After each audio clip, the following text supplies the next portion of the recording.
जीवन में कई बार ऐसे अवसर आते हैं कि आप लोगों से मिलने जाते हैं और उनसे कुछ आकांक्षाएं भी रखते हैं, और कई बार जीवन में ऐसे अवसर भी आते हैं कि लोग आपसे मिलने आते हैं। इसलिए अतिथियों का सम्मान करने से पूर्व सदा कुछ बातों को स्मरण रखना आवश्यक होता है। यदि कोई आपके पास मिलने आता है तो उसके 3 कारण हो सकते हैं। पहला कारण होता है भाव, दूसरा अभाव और तीसरा प्रभाव। तो जैसा अतिथि उसको वैसा ही सम्मान दें।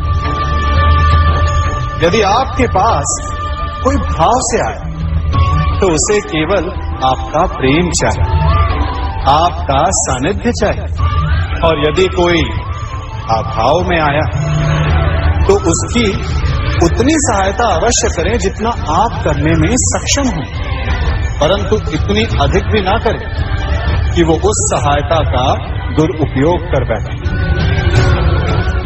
और यदि कोई प्रभाव में आया तो स्वयं पर अभिमान ना करें, क्योंकि कभी न कभी जीवन में आप भी भाव, अभाव और प्रभाव के चक्रव्यूह में फंस सकते हैं।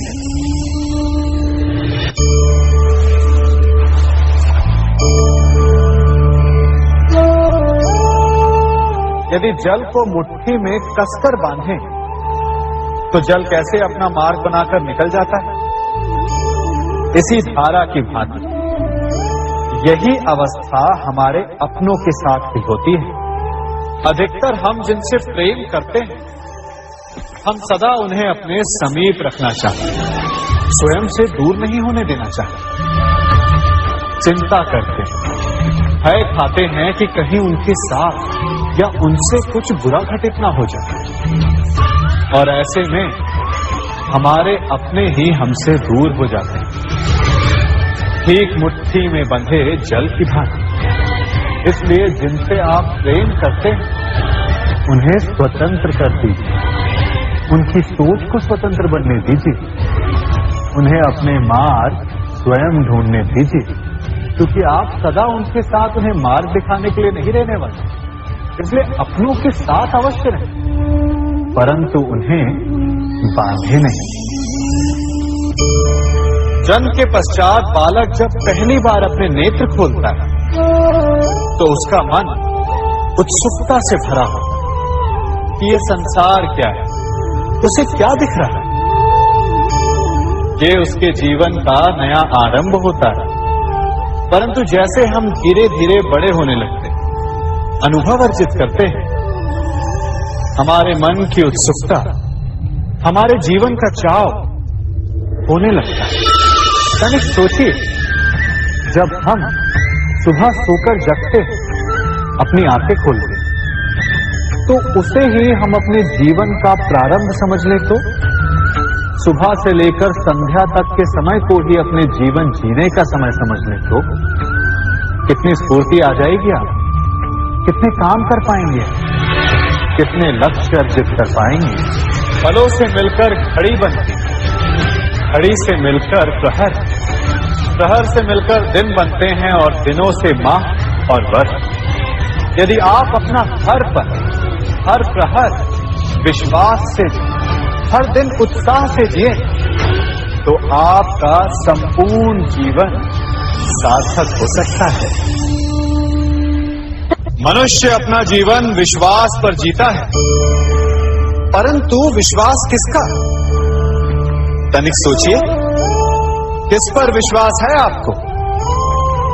महापुरुषों की कही बातों पर, ग्रंथों में लिखे ज्ञान पर, माता पिता की सीख पर, या मित्रों के दिए गए निर्देशों पर, या फिर मेरी कही बातों पर?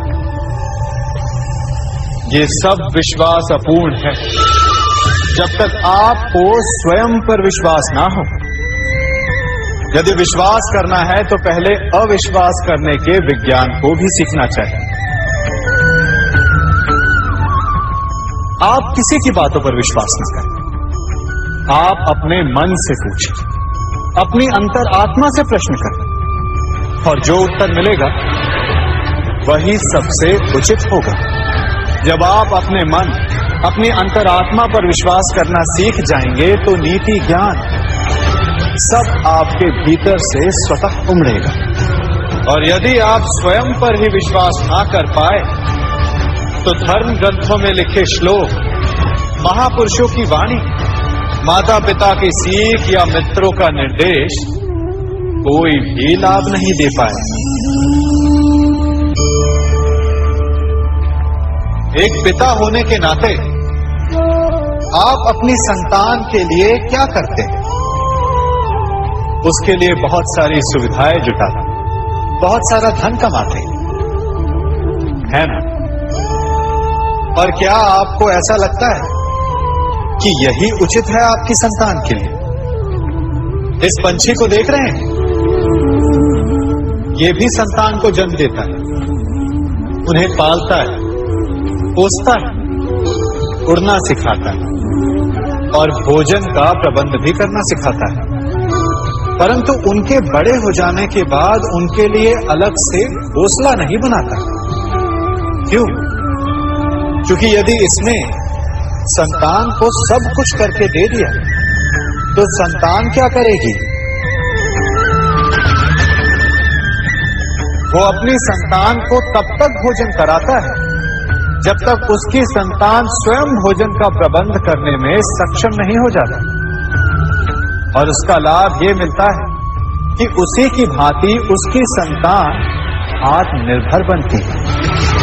इसलिए अपनी संतान को उतनी ही सुविधाएं दें जितनी आवश्यक है। मोह को त्यागे। आपका उनसे मोह उन्हें कभी आत्मनिर्भर नहीं बनने देता। अपनी संतान को कर्म करना सिखाइए। यदि आपकी संतान कर्म करना सीख गई तो वो धन स्वयं कमा लेगी, और यदि वो आलसी, अकर्मण्य बन बैठे तो आपके संचित धन का भी नाश कर देगी। संसार में सबसे बड़ा संबंध कौन सा है? अब आप पूछेंगे कि ये कैसा प्रश्न हुआ? इसका उत्तर तो बड़ा सरल है, यही ना? परंतु इस प्रश्न के भी कई उत्तर हैं। कोई कहेगा माता और पुत्र का संबंध, तो कोई कहेगा पिता पुत्री का संबंध, तो कोई पति पत्नी का, और तो कोई भक्त और भगवान का संबंध। परंतु तनिक गहराई से देखेंगे तो पाएंगे कि ये सारे संबंध या तो जन्म से जुड़े होते हैं, या समाज में बना दिए जाते हैं, या फिर किसी आकांक्षा के चलते बनते हैं। तो सबसे बड़ा संबंध कौन सा होता है? उलझ गए ना? सबसे बड़ा संबंध होता है मित्रता का, क्योंकि मित्र हम स्वयं चुनते हैं, जिसमें ना कोई आकांक्षा होती है, ना ही कोई स्वार्थ छिपा होता है। यदि कुछ होता है तो केवल साथ का आनंद। अपने बीते दिनों को स्मरण कीजिए। जब आप घर से बाहर निकलते होंगे तो सबसे पहले किसका स्मरण होता था? मित्र का। परंतु जैसे जैसे मनुष्य बड़ा होता जाता है, सफल होता जाता है, मित्र छूटते जाते हैं, और फिर वो अपनी आय, अपने जीवन के स्तर के अनुसार मित्रता करने लगता है। उसके मन में ये विचार आ जाता है कि मित्रता बराबरी वालों से ही होनी चाहिए।